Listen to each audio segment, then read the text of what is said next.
자, 이제 14번째 시간이 됐습니다. 14번째는 이제 마취제에 대한 설명들을 하도록 하겠습니다. 여러분들이 뭐 병원에 가시면 국소 마취 또는 뭐 때에 따라서는 뭐 그런 일이 없으면 참 좋겠지만 전신 마취 상황들을 하게 되고요. 또는 약간의 진정이라든가 기억 상실을 취하는 뭐 내시경이라든가 뭐 대장 내시경 이런 조치들을 할 때 사용하는 마취제들입니다. 그래서 그 마취 단계에서 주요하게 이제 어떤 것들을 고려를 하는가, 또 그런 것들을 고려해서 어떤 마취제들을 사용하는가 열거할 수 있으면 좋겠고요. 마찬가지로 작용 기전 그리고 어떤 임상에서 중요 부작용들에 대한 설명들을 잘 할 수 있으면 좋겠습니다. 마취제를 보게 되면 불안을 조금 감소시키는 항불안 작용에서부터 그 전신 마취에 이르는 범위까지를 다룬다라고 보시면 될 것 같습니다. 잠시 또 제 위치로 옮겨야 될 것 같군요. 네, 이번에는 설명을 했기 때문에 이쪽으로 좀 옮겼습니다. 작용하는 것들을 보시게 되면 우선은 진정을 시키고 불안을 감소시키는 게 필요하겠죠. 수술을 하는데 뭐 다들 불안해 하니까요. 그 다음에는 수술하는 동안 불편한 느낌 또는 통증 이런 것들을 느끼지 말아야 되니까 무의식, 즉 기억상실에 대한 부분들을 해야 될 거고, 그 다음에 골격근 같은 것들이 이완이 되어 있어야지 수술하기 좋으니까 이완을 시켜야 될 거고, 그리고 통증이나 이러한 반응들의 반사 같은 것들이 일어나면 되지 않겠죠. 그리고 가장 중요한 진통작용까지 일으키는 데 사용하는 게 마취제라고 보시면 될 것 같습니다. 그래서 어떤 마취제는 기억산실이나 불안 감소 뭐 이런 것들이 효과가 있지만 어떤 것들은 진통 효과가 없는 마취제들도 존재를 합니다. 따라서 하나의 마취제만으로는 해결이 안 되겠죠. 그래서 마취제는 굉장히 이제 여러 종류들, 그리고 마취 상태, 그리고 마취를 회복시킬 때에 따라서 조절을 하고 전문가들이 관계를 해야 되기 때문에 마취과 의사가 따로 존재를 하게 되는 겁니다. 전신 마취 단계를 보게 되면 우선 유도, 그 다음에 마취를 유지, 그 다음에 끝나고 나면 회복 단계를 거치게 되겠죠. 그래서 유도를 할 때는 강력한 마취제를 투여해서 의식 소실까지 일으키는데 사용하는 마취제라고 보시면 되겠습니다. 이때 이제 주로 쓰는 게 프로포폴 정맥 주사를 주로 이제 사용을 하게 되고요. 그 다음에 휘발성 마취제 같은 경우가 지속적으로 마취를 유지시키고자 할 때 사용을 하게 됩니다. 그 다음에 회복이라고 하는 것들은 뇌에서 이제 마취제가 조직이나 아니면 혈류로 이제 빠져나가서 뇌에 이제 더 이상 작용하지 않도록 하는 과정들이기 때문에 이것들이 중요해지고요. 얼마만큼 친지성 그리고 조직에 많이 이제 남아 있는가에 따라서 그 부분들이 조금 바뀔 수가 있겠죠. 그래서 마취의 정도에 대한 부분들, 여기 그림을 보게 되면 항불안 정도를 했을 때 마취제의 심도가 어느 정도로 되는지, 뭐 다른 거에서는 크게 영향이 없고 어떤 이제 버벌 스티뮬라이에 일정도로 정상과 반응하는 정도, 이런 정도가 되고요. 그 다음에 모더레이트, 딥, 그 다음에 전신 마취에 대한 상황까지 각각의 호흡에는, 그리고 심장에는, 그 다음에 인지 능력에는 어떤 정도가 되는지에 대한 것들이 정리되어 있으니까 한 번쯤 차근차근 읽어보시기 바랍니다. 이렇게 쓰는 마취제들을 보게 되면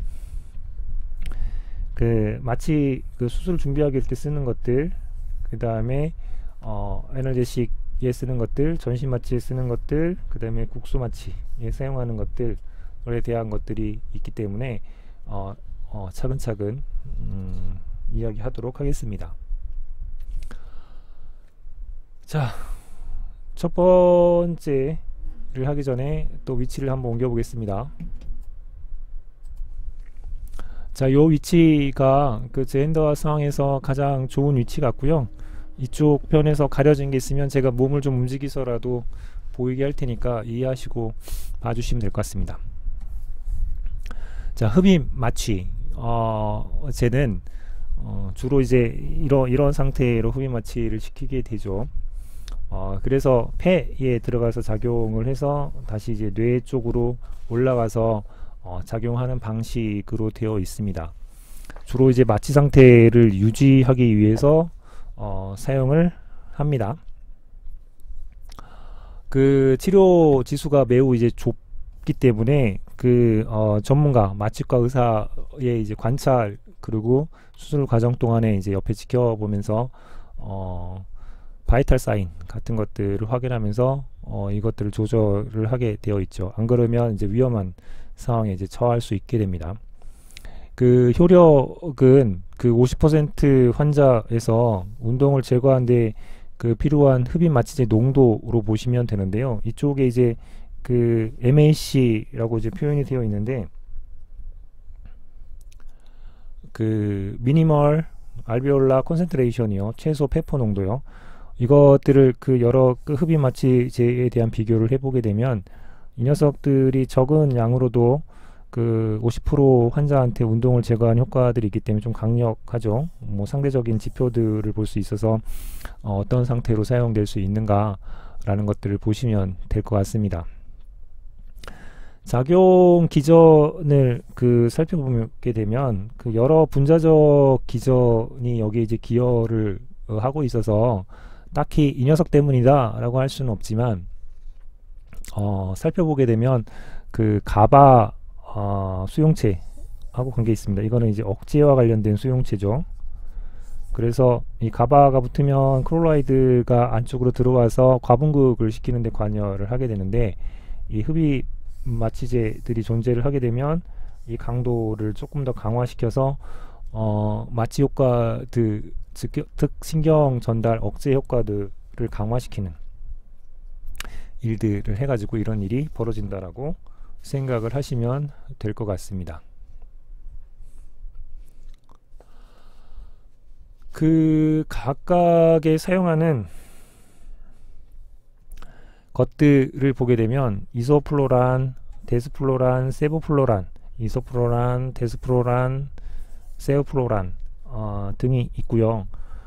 각각에서 카디악 아웃풋에서는 어떤 정도의 영향을 내는지, 그리고 혈압에서는 어떤 정도의 영향이 있는지, 그리고 호흡 이완 정도에서는 어떻게 되는지, 그 다음에 간독성 정도에서는 무슨 일이 벌어지는지, 그 다음에 신장 독성에서는 무슨 일이 벌어지는지에 대한 것들이 요약이 되어 있습니다.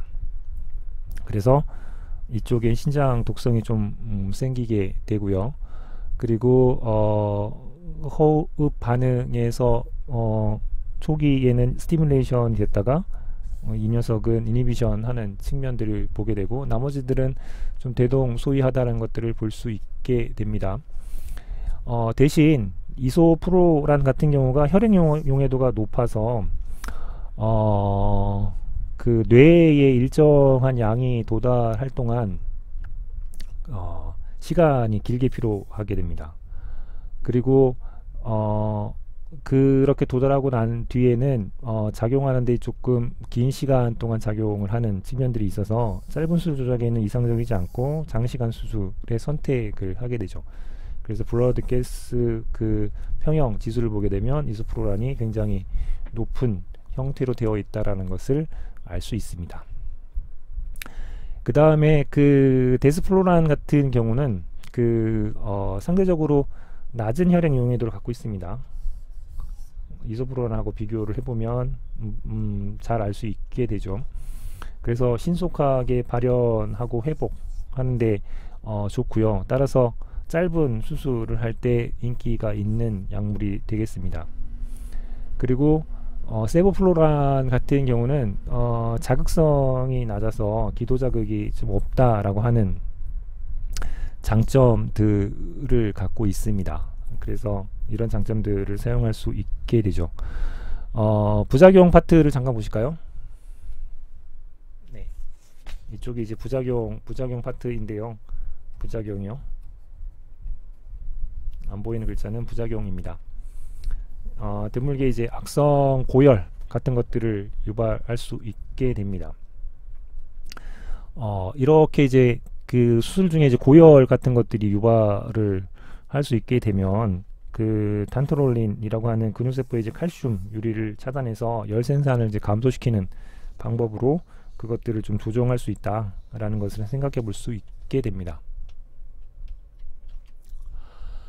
자, 정맥 마취제를 보시면 그 신속하게 마취 유도를 그 일으키는 때 사용을 하고요. 그 마취가 될 때까지 1분 또는 그 이하 정도에서 나타나게 됩니다.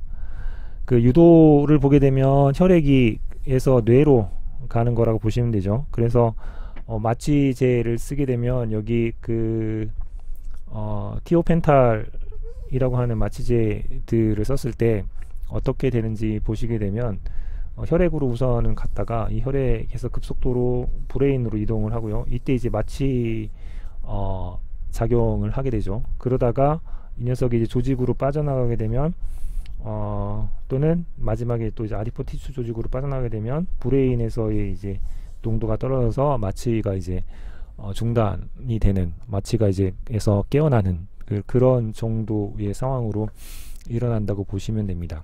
그래서 유도는 혈액에서 뇌로 마취제가 이동하는 거고요. 회복은 CNS에서 기타 조직으로 재분포가 일어나는 과정이라고 보시면 될 것 같습니다. 프로포폴이라고 하면 이 녀석은 그 많이 들어보셨죠? 그 우유 같은 뭐 형태로 보입니다. 왜냐하면 난용성이기 때문에 유탁제로 만들었거든요. 그래서 우유 같은 모양을 나타내고요. 전신 마취를 하는데 선택되는 1차 선택약이기도 합니다. 프로포폴이 정맥으로 들어가면 대략 30에서 40초 이내에 마취가 일어납니다. 더구나 좋은 장점 중에 하나가 항구토 작용 때문에 수술의 구토 빈도가 굉장히 낮습니다.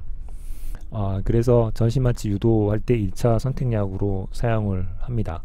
이제 문제는 프로포폴 같은 경우에는 진통작용이 없어서 아픈 걸 느낀다라고 하는 거죠. 진통작용이 없다 라고 하는 게 단점이 되겠습니다. 자, 그 다음에 그 티오펜탈 같은 경우에는 그 강력한 마취제이지만 얘도 이제 진통 효과는 약합니다. 그래서 그 초단시간 작용성을 갖고 있어서 아주 그 단시간적인 상황에 사용하는 형태로 볼 수 있으면 좋겠죠. 왜냐하면 뇌 밖으로 확산을 굉장히 빠르게 시킨다라고 하는 측면들이 있습니다. 그 벤조디아제핀 같은 경우에는 진정과 기억 상실을 위해서 이제 사용을 하죠. 그리고 이런 상황에서 진통 작용이 있는 것들이 이제 필요해지기 때문에 프로포폴 가지고는 이제 안 되기 때문에 진통을 이제 같이 붙이기 위해서 아편유, 펜타닐이나 설펜타닐 같은 것들을 쓴다거나 케타민, 강력한 진통 작용을 갖고 있는 것을 쓴다거나 아니면 그 다른 상황들하고 병용을 해서 진통도 하고 그 유도도 하고 하는 부분들을 사용하게 됩니다. 덱스메테토미딘이라고 하는 그 녀석은 집중 치료나 그 수술에 사용되는 진정제입니다. 그에 따라서 그 수술 전에 그 여러 심혈관 반응을 좀 둔화시키는 역할들을 하게 되죠. 수술을 앞두고 있으면 상당히 불안하게 되고 그 심장 박동도 이제 빨리 뛰는 형태들이 돼서 그 여러모로 이제 수술을 할 때 좋지는 않습니다. 따라서 이러한 그 덱스메테토미딘 같은 녀석들을 줘서 진정의 효과들을 누릴 때 사용을 하게 되겠습니다. 다음엔 이제는 국소 마취제인데요. 그 국소 마취제는 그 감각신경 충동을 그 차단을 합니다. 그리고 고농도에서는 말초신경도 그 차단을 하게 되죠. 대신 고농도에서 말초는 잘 차단하고 그 CNS로 이제 그 운동 신경 충동도 이제 차단하는 특징들을 갖고 있습니다. 얘네들은 작용 기전을 보게 되면 나트륨 통로를 차단하는 기능들을 갖고 있게 됩니다. 결국에는 소디움이라고 하는 것들이 안으로 들어와서 탈분극 그 일어나야지 신경 전달들이 될 텐데요. 그 이 약은 안쪽으로 들어올 때는 친지성을 갖고 있다가 이쪽에 바인딩할 때는 친수성 이온 형태로 그 나트륨 통로를 그 결합을 해서 이 소디움이 들어오지 못하도록 막는 역할을 하게 됩니다. 그래서 이 국소 마취제의 구조가 재밌게 생겼는데요. 어떤 것들은 그 아마이드 링으로, 어떤 것들은 에스터 결합으로 되어 있는데, 한쪽은 친지성, 한쪽은 친수성, 그룹 두 개를 연결해 놓은 형태라고 보시면 될 것 같습니다. 그 이쪽 그 에스터 그룹으로 연결된 프로케인을 볼 수 있고요. 그리고 아마이드 그룹으로 연결된 리도케인을 볼 수 있습니다.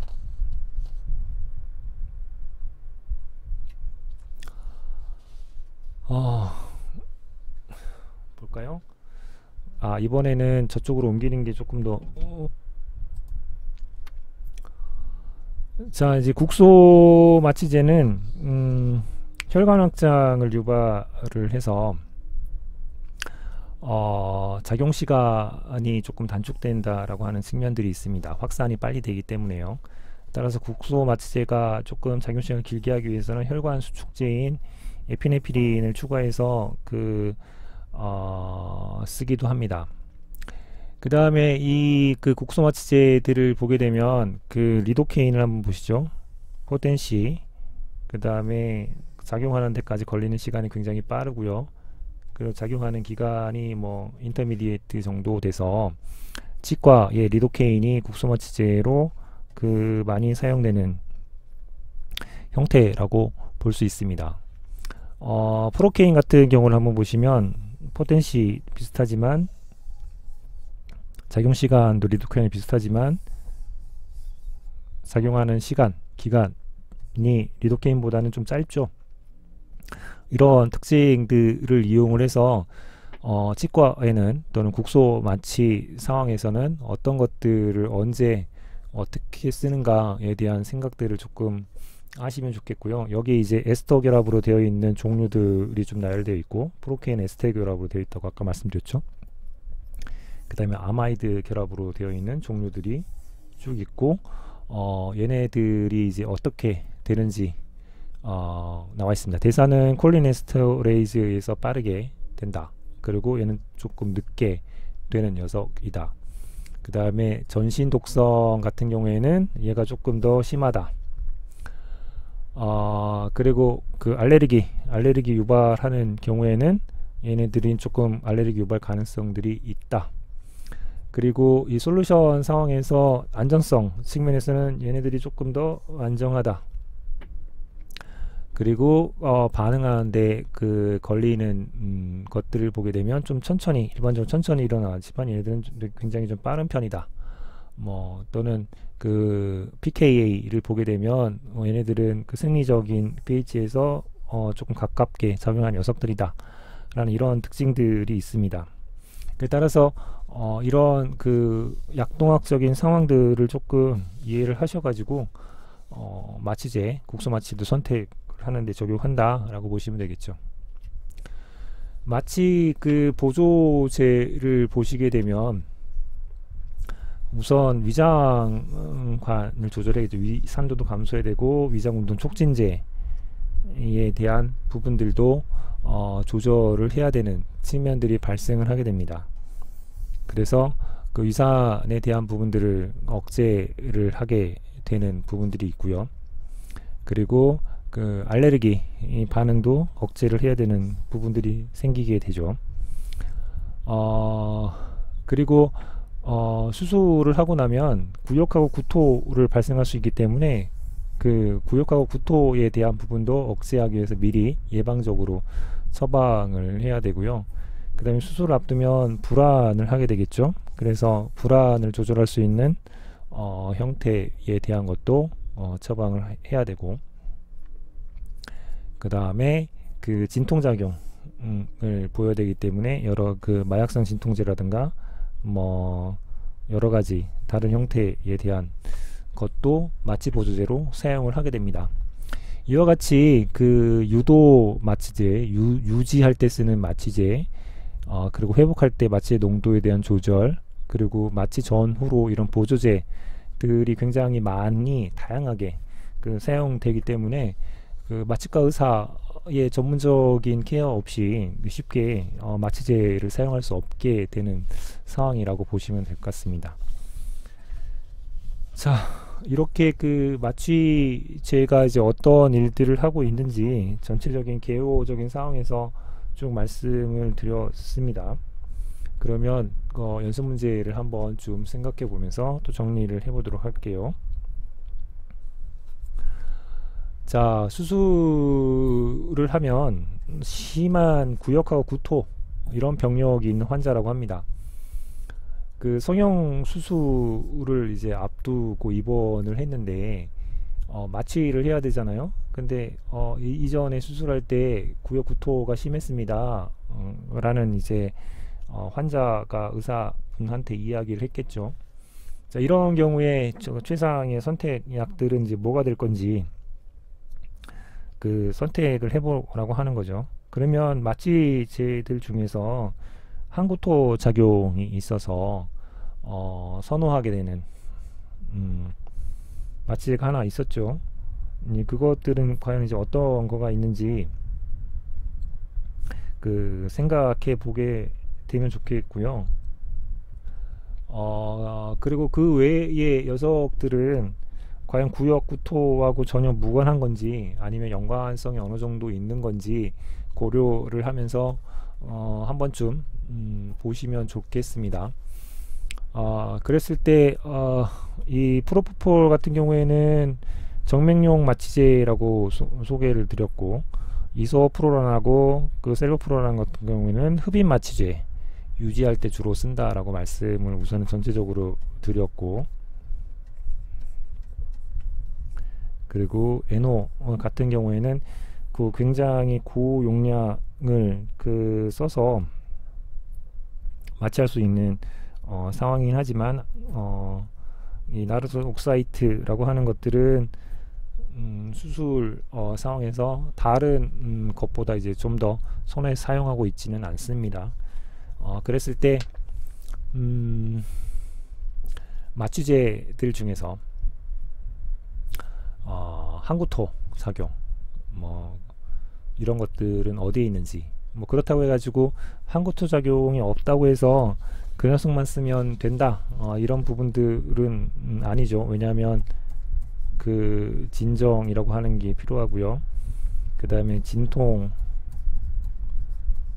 작용도 필요하고요. 그 다음에 구역하고 구토를 막는 것도 필요하고요. 그 다음에 회복, 이게 그 어떤 상태로 되는지도 다 고려를 해서 마취제를 선택할 필요가 있게 됩니다. 자, 이상과 같이 그 정리한 부분들을 생각해 보면서 이 문제를 한번 풀어 보셨으면 좋겠습니다. 어떤 게 정답일지 확인해 보시고, 그리고 나눠드린 그 PPT 핸드아웃 살펴볼 수 있다면 정답 확인해 보시고, 그 앞에 강의했던 내용들도 같이 검토하시면서 정리하시면 도움이 될 거라고 생각이 됩니다. 뭐 이 공부한 연후에 여러분들이 치과 치료를 받을 때 마취제 넣겠습니다 라고 한다면, 뭐 나중에 끝나고 나서 어떤 마취제를 쓰셨나요 한번 좀 물어보시면 왜 그 리도케인을 치과에서 많이 사용하는지 알 수 있게 되실 겁니다. 이상으로 마치겠습니다. 고생하셨습니다.